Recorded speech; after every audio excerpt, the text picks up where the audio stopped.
Welcome back, everybody. This is going to be a video on the dice rules as it pertains to a crap game.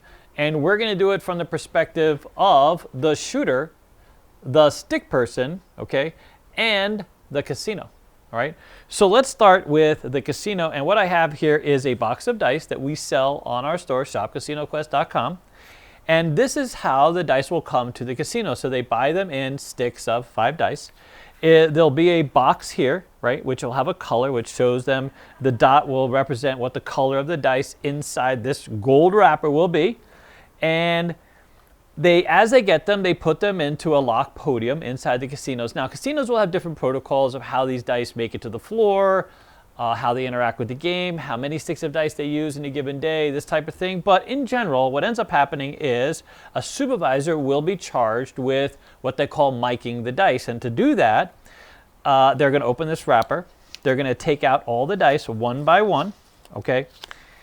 And then they will, so this is a set of our dice. These are obviously feature our logo. We're going to go over the security protocols in a second.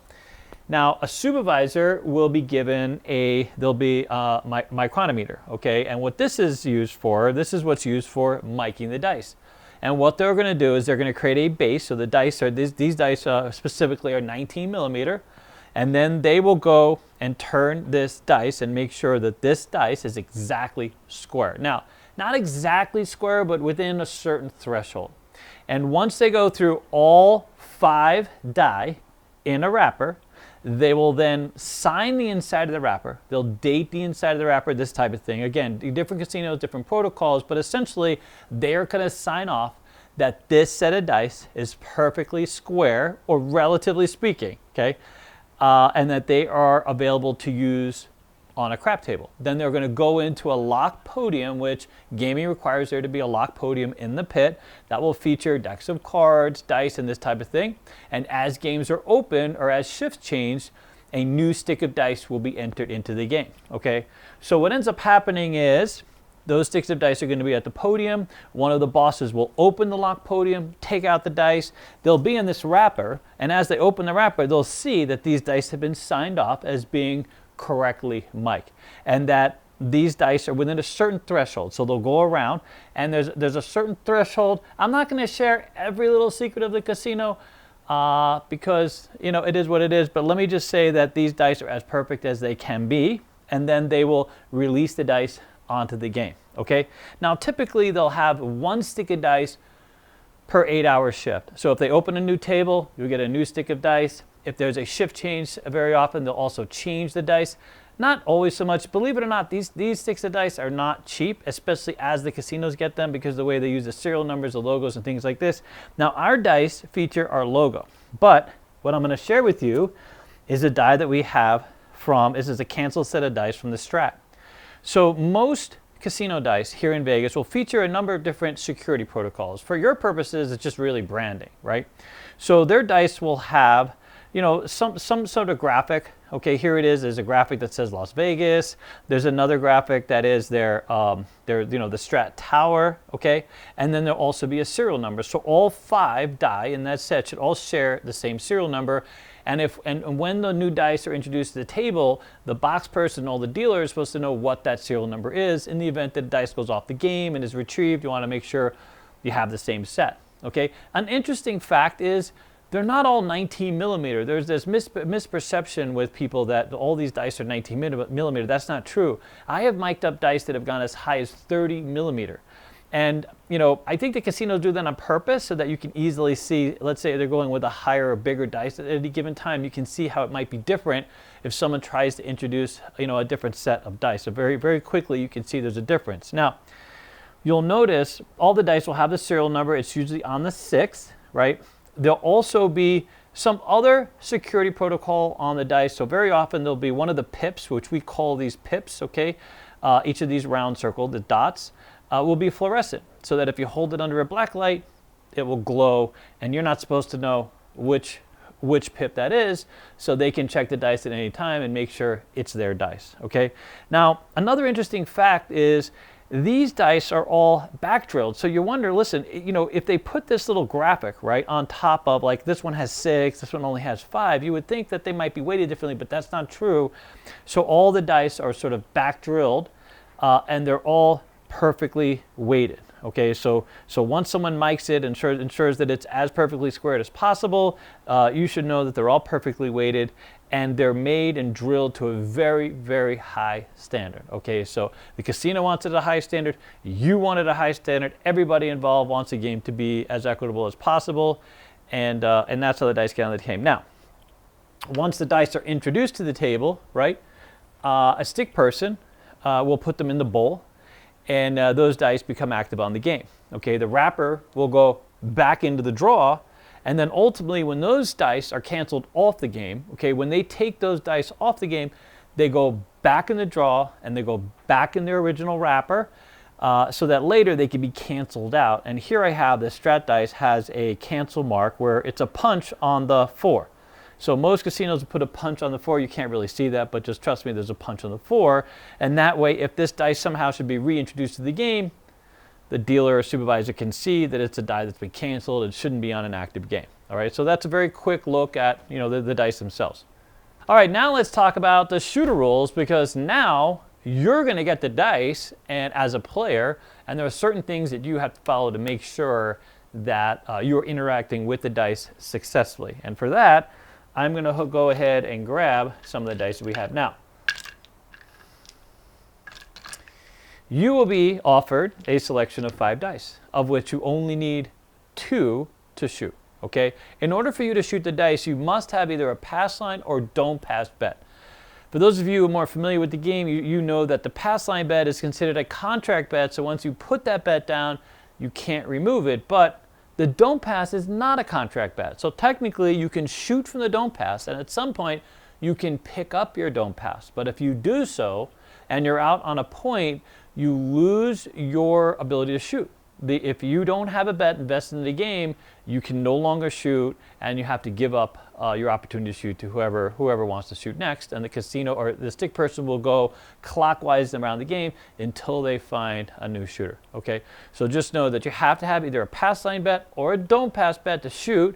And if you decide that, if you start with a don't pass bet and decide to pick that bet up at a later time while you have a point, you no longer can shoot the dice. You will automatically pass the dice, or you have to return your bet to either don't pass or pass line to continue shooting the dice. Now, all right, now let's talk about the shooter rules, how you as a shooter can interact with the dice. Now, the very first big rule is, in order to shoot the dice, you have to have a pass line or a don't pass bet. It's very simple. Pass line and don't pass bet, you have to be committed to the game.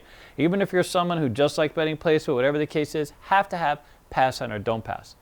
Now, if you're familiar with the game, you know that a pass line bet is a contract bet, meaning that once you have that pass line bet and you have a point established, you cannot remove or reduce the pass line bet. Okay, you're stuck and you're there till you finish. The opposite of that is if you start shooting from the don't pass. So if you start with a don't pass bet, okay, and you come out on a point, it's not a contract bet. You're favored to win that bet. The casino is happy if you pick this money up and decide to walk off the table or no longer invest in the roll.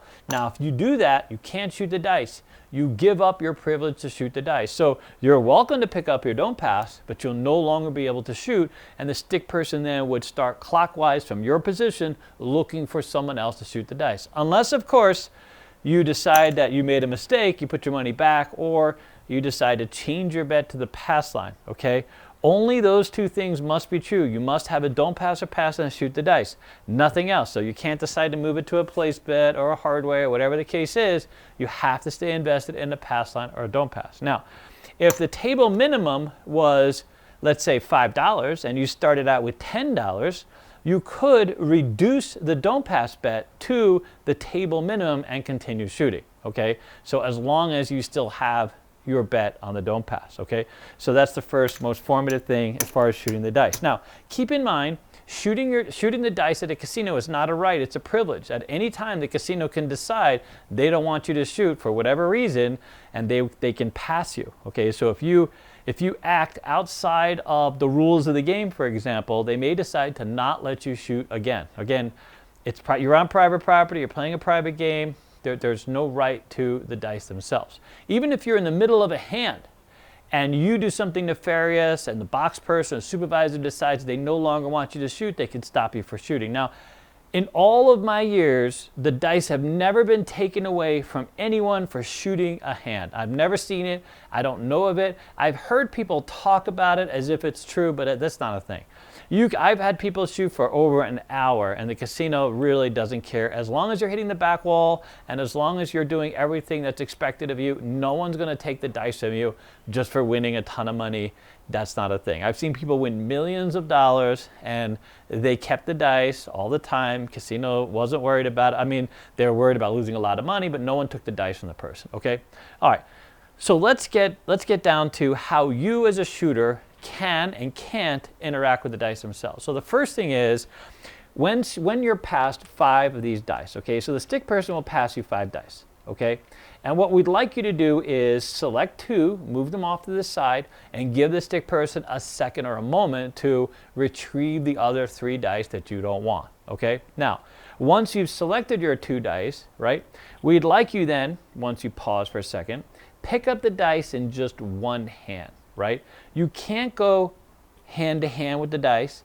You can't pick up 1 die in each one hand. So if some people do this and put them together, you can't do that. You have to pick up the dice with just one hand. Now, if you make a mistake while you're trying to shoot the dice, the stick person will just remind you or tell you, hey, you know, can I ask you please to interact with the dice differently? And sometimes they may ask you to return the dice to the layout, and they might have to retrieve the dice, have the box person look at the dice, and then move the dice back to you. So don't worry, if you're new to the game and you interact with the dice strangely, no one's going to take you out and beat you. They're just going to educate you and ask you maybe to return the dice to the game, okay? So we're going to use one hand, and what we'll ask you to do is use an open hand. You know, don't use a closed fist. We don't want you cupping the dice. We basically want to be able to see the dice in some capacity as you're interacting with the dice. So pick them up with one hand, use an open hand. I recommend just using the ends of your fingers, just like this, okay? And ideally, you want to throw it underhanded, okay? Either with either inside of your wrist or outside of your wrist, but just throw it underhanded. We don't want you whipping or throwing overhanded or this type of thing because you end up throwing it with too much force. It may hurt somebody. These dice tend to be very sharp, right? So just overhanded, and we're going to give you a chance to hit the back wall. When I say a chance, is this. We want you to hit the back wall. Not only want you, we need you to hit the back wall. That's what randomizes the dice, hitting the back wall of the table. Now, if you're new to the game and you're on a 12-foot or a 14-foot table, it's going to look like that's a long way to throw the dice. It's really quite easy once you get the hang of it, okay? But we're going to give you sort of a practice roll. We're going to explain to you that you're going to hit the back wall. We're going to hope that you hit the back wall, but if you don't hit the back wall, it's not the biggest deal. We're just going to remind you, hey, you got to hit the back wall. Now, technically speaking, forward momentum of the dice past the center can be a roll. But if the casino sees that you're trying not to hit the back wall, they're going to call no roll. And the stick person always has the option of saying no roll and nullifying your roll. They're not going to do it if you're rolling the dice correctly. They're only going to do it when they see that you're not complying with the standards of that casino. And of course, the supervisor can always say no roll, okay? So we pick up the dice with one hand, right? Now we can't blow on the dice. That's no. Ever since COVID, you can't blow on the dice. God forbid you can't put them in your mouth. Don't do that. That's a biohazard, clearly. And then we want you to release the dice. Now, you have to release the dice at the same time, okay? We don't want you sliding the dice. We don't want you to arcing the dice. We just want you to roll the dice out on the game, hit the back wall, and then the outcome of the dice will be the outcome of the game or the start of the game. Okay, now let's look at what happens. Assuming all those things are true and you interact with the dice correctly, let's look at what constitutes a no roll. Okay, so if when you're throwing the dice, one or both dice go off the table, the stick person will say no roll. Okay, all they'll do is retrieve those dice, and you'll get the dice back, and it's just basically a do-over, as simple as that. They're going to go off the table. They're going to end up one or both dice. It's going to happen quite a bit, so don't worry about it. Now, if one or both of these dice end up in the rail, also obviously no roll. There's no way to call that, okay? Now, most of the time when the dice are inside the tub, in most conditions, that's going to be a roll. As long as they're inside the tub in the working area. So for example, if one of these dice ends up on the puck, that's a roll.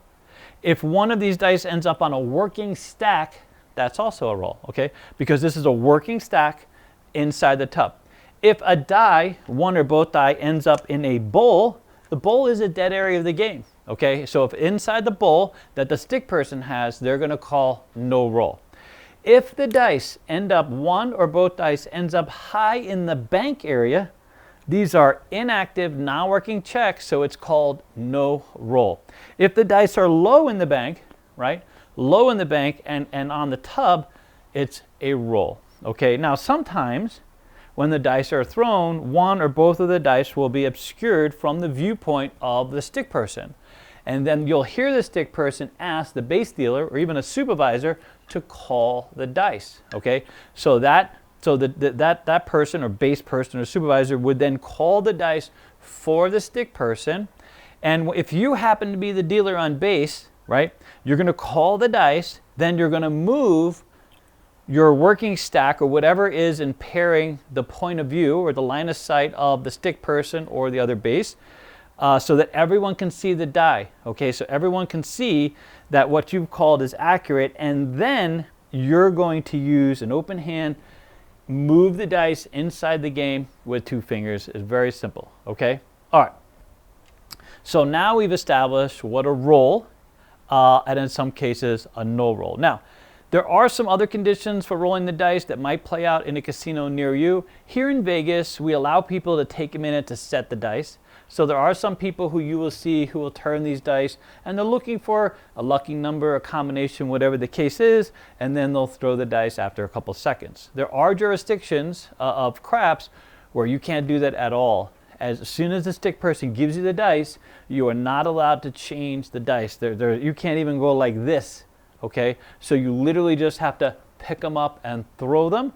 And most casinos will ask that you pick them up and throw them within a couple seconds, because that's how they're making their money, right? They need to get a certain number of rolls per hour to kind of middle the game and create some opportunity to pay bills, yeah? Okay, now let's get to the perspective of the stick person. Okay, so there'll be a stick person, and the stick person's #1 priority is the dice themselves, but they also control the pace of the game, and they manage the center action of the table, the prop bets. They also call the dice, and one other important role they have is verify that bets are paid correctly. They're usually responsible for watching the side that the dice fall on. So whoever's shooting the dice, wherever those dice fall, stick person retrieves the dice, moves them to the center game, and then will continue watching the base dealer to verify that the bets are being paid correctly, whereas the box person will be watching the other side. Sometimes that'll change. So if there's higher limits going on one side, the box person will ask the stick person to watch a different side. So it's not always that side.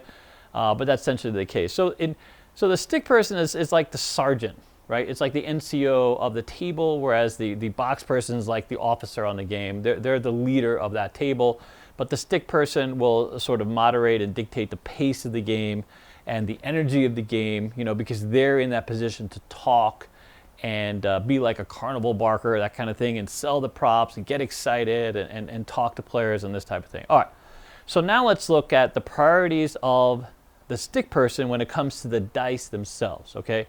So the first thing is, whenever we either open a table or start a new game, the stick person will dump the bowl, they'll have the dice in the center of the game, and then they'll use the stick and see who wants to shoot.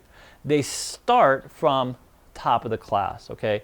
So top of the glass would be the first person next to usually what's called third base, okay? So if I'm the stick person and there's a left and a right, I'm starting on the right side, which is third base, and top of the class would be any player that's closest to that base dealer, okay? And then I'm going to offer the dice to each successive person in a clockwise manner, right?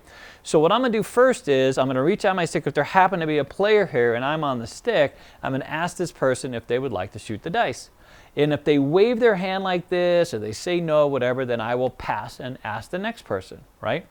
Now, players are allowed to have someone substitute for them. If they don't want to shoot, they could have their boyfriend, girlfriend step up and shoot for them, but that's shooting instead of them.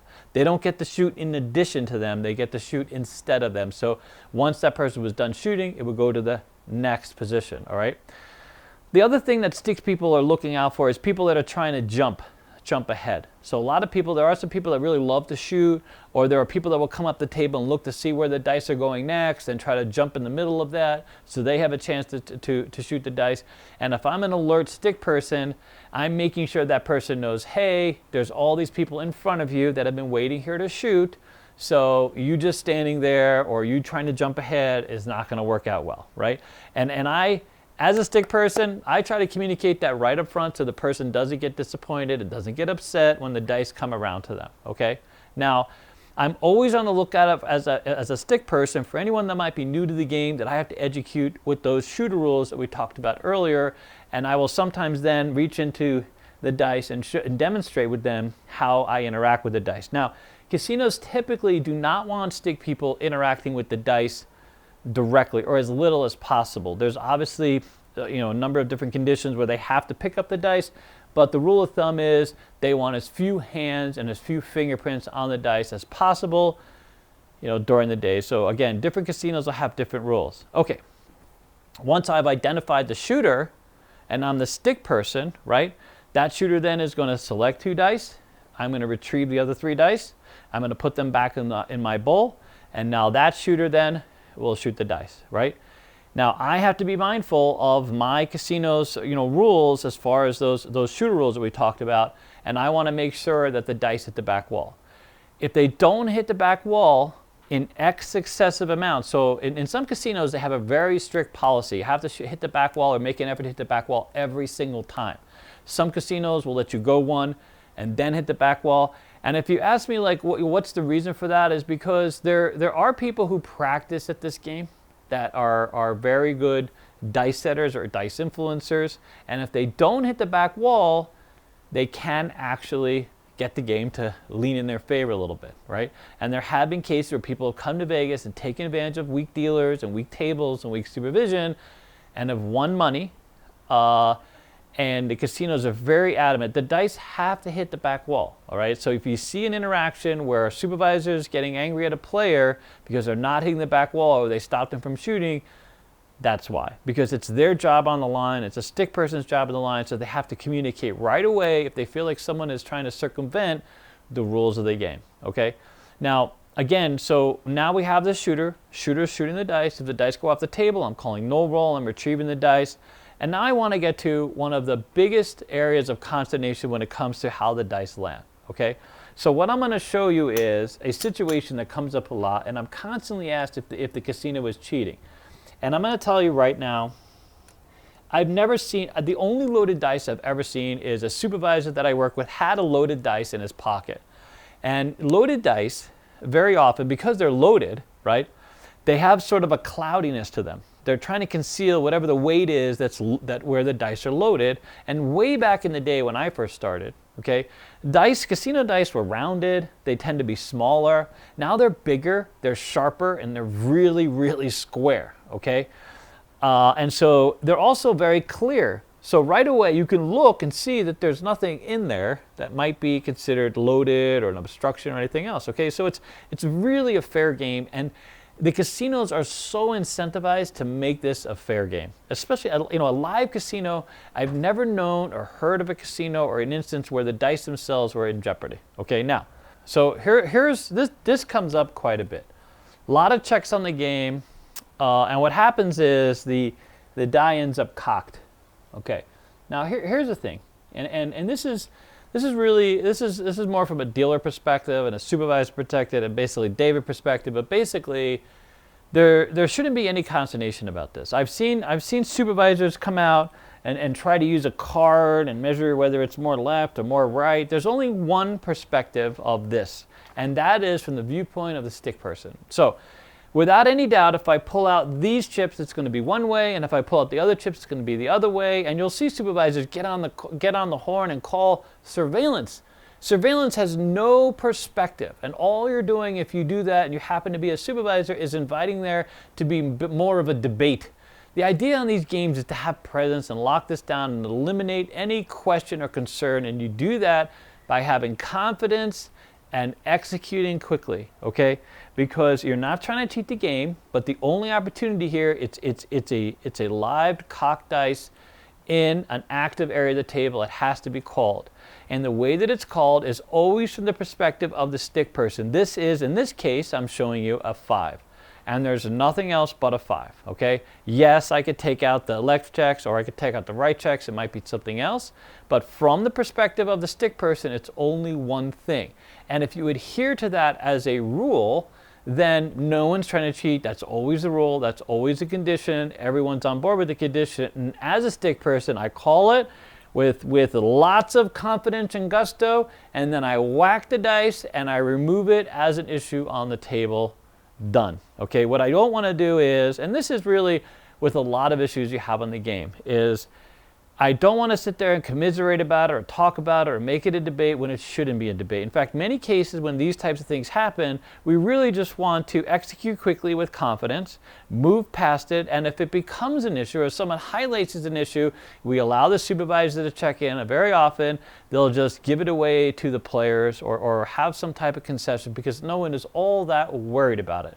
If you go into these games just recognizing that there's absolutely no incentive for the casino to cheat, there just isn't. They're making so much money off you right now, it's crazy. The numbers that they come out with last year, it's absolutely crazy.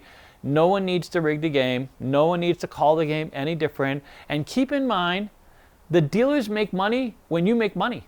They make minimum wage. These table game jobs pay minimum wage plus tips.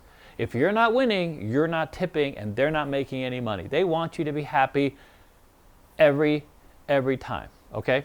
All right, I hope this is informative. Just so you know, so as I was going through this, we have what we call a mini book that goes out to all of our dealers. It's part of our craps course that'll be included on the Nexus in our craps course coming soon. So it'll be done before the end of the month is what I'm hearing. I know we've had a lot of setbacks, but 2 terabytes of editing and B-rolls and the worksheet, stuff like this.